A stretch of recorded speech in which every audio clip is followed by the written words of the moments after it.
Hello friends, नमस्कार। मैं RS competition classes से पिछले वीडियो में मैंने आपको मूल अधिकारों के बारे में बेसिक जानकारी दी कि मूल अधिकार कहते कितने हैं, हमारे संविधान में कितने मूल अधिकार हैं। अब हम बात करेंगे मूल अधिकारों से संबंधित अनुच्छेदों के बारे में। हमारे संविधान में 6 मूल अधिकार दिए गए हैं। अनुच्छेद मूल अधिकार या मौलिक अधिकार,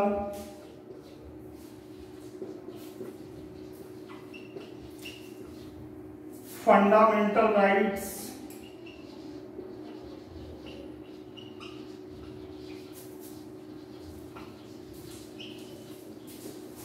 संविधान का भाग 3,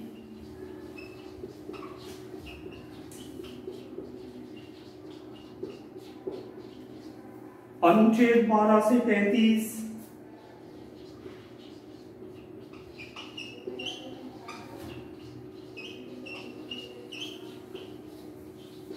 तथा यूएसए के संविधान से अर्थात अमेरिका के संविधान से ये हमारे देश के संविधान में लिए गए हैं।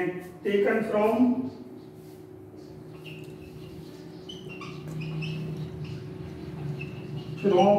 अमेरिका या यूएसए अर्थात अमेरिका के संविधान से ये हमारे देश के संविधान में लिए गए हैं। तो 6 मूल अधिकार हमारे संविधान में वर्णित हैं, उनके बारे में हम जानते हैं।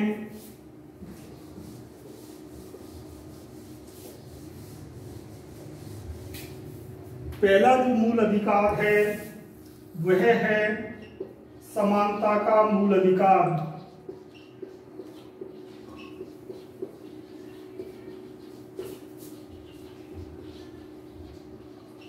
यह मूल अधिकार अनुच्छेद 14 से 18 तक वर्णित है। तो पहला मूल अधिकार कौन सा है? समानता का मूल अधिकार। दूसरा मूल अधिकार है स्वतंत्रता का मूल अधिकार, अनुच्छेद 19 से 22 तक। जो तीसरा मूल अधिकार है वह है शोषण के विरुद्ध अधिकार,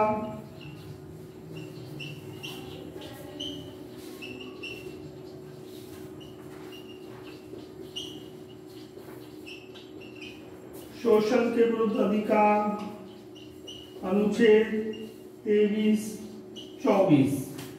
चौथा जो मूल अधिकार है वह है धर्म की स्वतंत्रता का मूल अधिकार,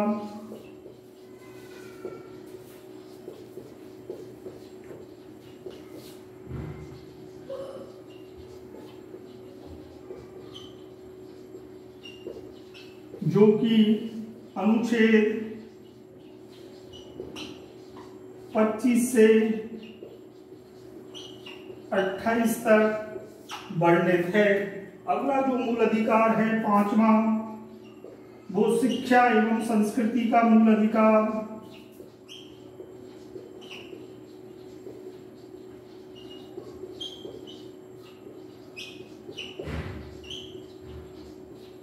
शिक्षा एवं संस्कृति का मूल अधिकार,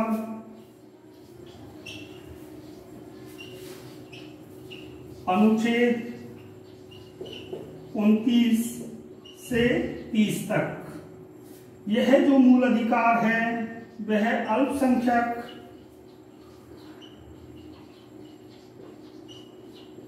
वर्गों के लिए है।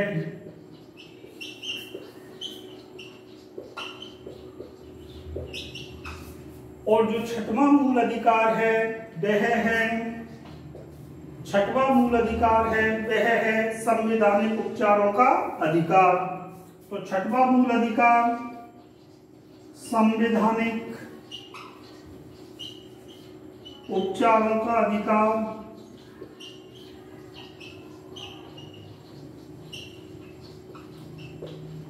संवैधानिक उपचारों का अधिकार, इसके अंतर्गत एकमात्र अनुच्छेद 32 शामिल है। इस अनुच्छेद 32 को अर्थात संवैधानिक उपचारों के अधिकार को हमारे संविधान के निर्माता एवं जनक भीमराव अंबेडकर ने संविधान का हृदय एवं आत्मा बताया है। तो मैंने हमारे संविधान में वर्णित 6 मूल अधिकारों के बारे में बात की। अनुच्छेद पहला जो मूल अधिकार है वह है समानता का मूल अधिकार, जो कि अनुच्छेद 14 से 18 तक वर्णित है। दूसरा जो मूल अधिकार है वह है स्वतंत्रता का मूल अधिकार, जो कि अनुच्छेद 19 से 22 तक वर्णित है। तीसरा जो मूल अधिकार है वह है शोषण के विरुद्ध अधिकार, जो कि अनुच्छेद 23-24 तक वर्णित है।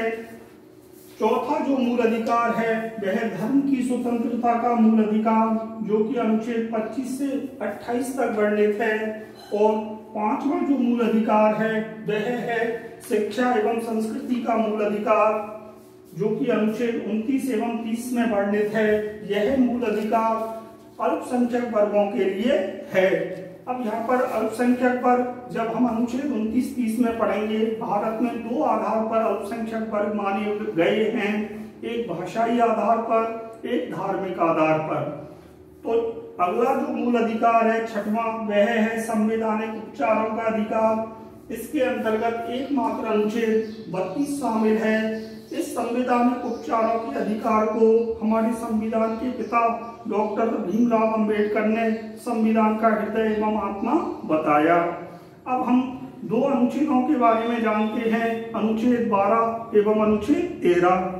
तो चलिए अनुच्छेद 12 एवं 13 के बारे में जानते हैं।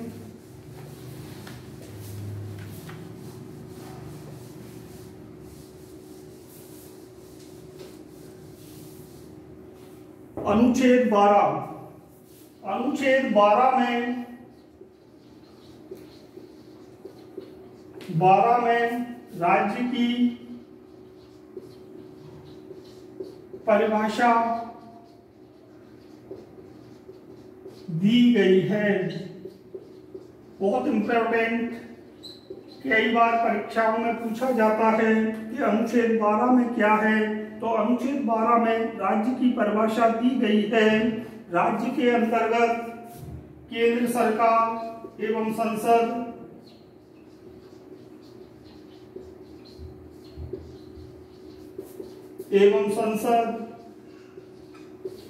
राज्य सरकार एवं राज्य विधानमंडल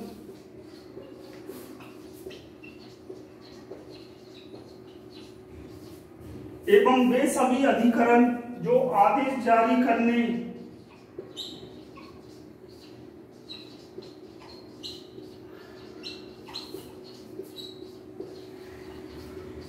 एवं मनवाने की शक्ति रखते हैं, एवं वे सभी अधिकरण ट्रिब्यूनल्स जो आदेश जारी करने एवं मनवाने की शक्ति रखते हैं राज्य के अंतर्गत आते हैं। तो अनुच्छेद 12 में राज्य की परिभाषा दी गई है। पॉलिटिकल साइंस में या राजनीति विज्ञान की भाषा में कभी कभी देश के लिए राज्य शब्द का प्रयोग कर देते हैं। अब हम बात करेंगे अनुच्छेद 13 के बारे में।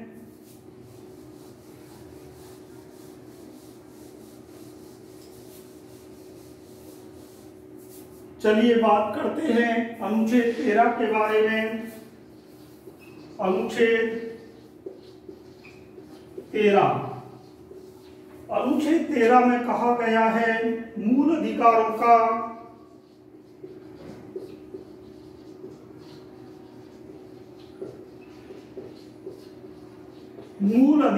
का अल्पीकरण करने वाली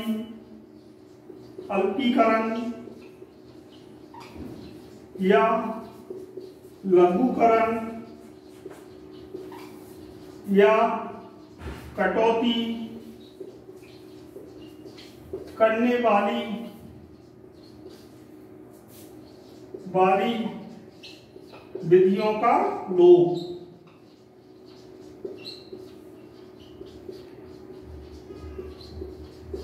तो अनुच्छेद 13 में कहा गया है मूल अधिकारों का अल्पीकरण करने वाली या लघुकरण करने वाली या उनमें कटौती करने वाली विधियों का लोप।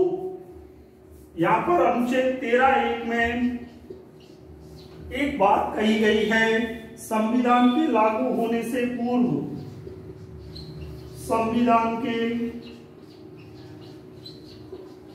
लागू होने से पूर्व एवं संविधान के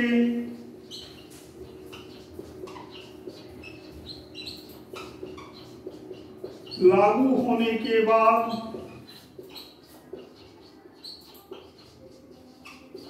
बनी विधियां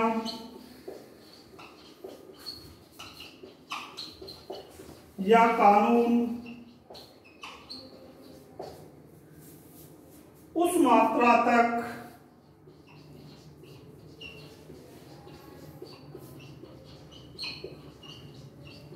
शून्य होंगी जिस मात्रा तक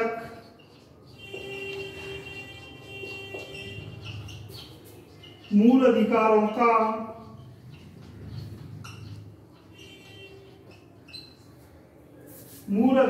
का हनन हुआ है।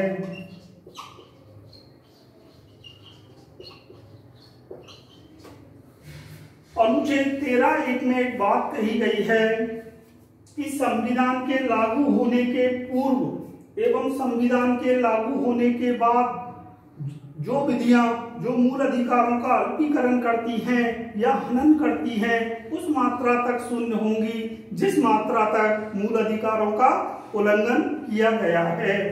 इसे हम आच्छादन का नियम कहते हैं। इसे हम आच्छादन, वेरी इंपॉर्टेंट, आच्छादन का नियम कहते हैं। अब हम बात करेंगे अनुच्छेद 13(2) के बारे में। अनुच्छेद 13(2) इस अनुच्छेद में कहा गया है कि संसद द्वारा बनाई गई विधि उस मात्रा तक शून्य होगी जिस मात्रा तक मूल अधिकारों का उल्लंघन किया गया है। इसे हम पृथक्करण का नियम कहते हैं। तो अनुच्छेद 13(2) में संसद द्वारा मूल अधिकारों पर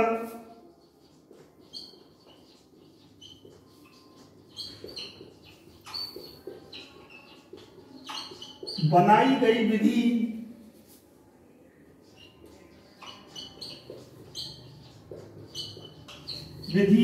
उस मात्रा तक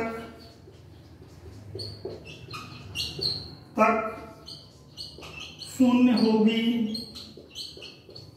जिस मात्रा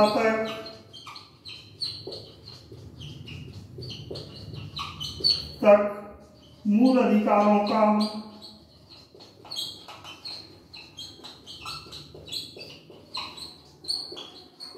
हनन हुआ है।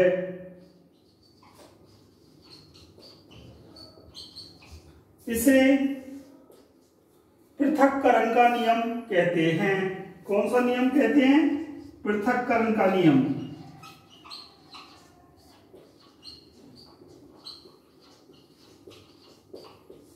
इसे पृथक्करण का नियम कहते हैं। तो अनुच्छेद 13(1) में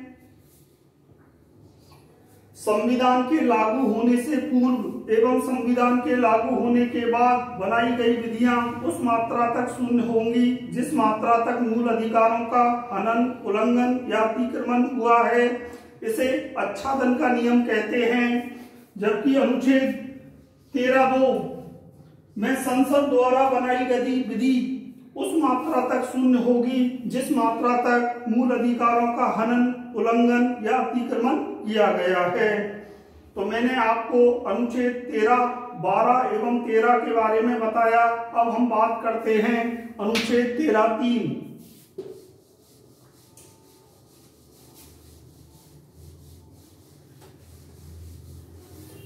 अनुच्छेद 13(3)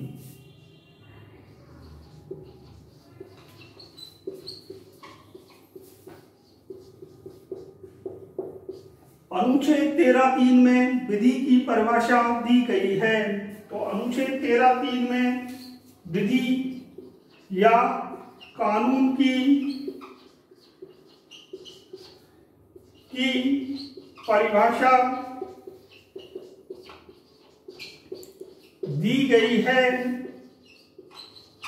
इस अनुच्छेद को 24वां संविधान संशोधन, कौन सा? इस अनुच्छेद को 24वां संविधान संशोधन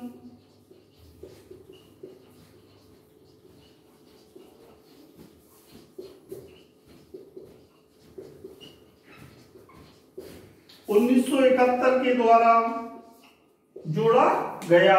तो अनुच्छेद 13(3) में विधि या कानून की परिभाषा दी गई है। इस अनुच्छेद को 24वां संविधान संशोधन 1971 के द्वारा जोड़ा गया। मैंने आपको संविधान के अनुच्छेद 12 एवं 13 के बारे में विस्तार से बताया। अगर आपको मेरा वीडियो पसंद आए तो प्लीज सब्सक्राइब करें, लाइक करें, शेयर करें, कमेंट्स करें, ज्यादा से ज्यादा लोगों को बताएं। अगले वीडियो में मैं पहले मूल अधिकार, समानता के मूल अधिकार के बारे में विस्तार से बताऊंगा। तब तक के लिए नमस्कार।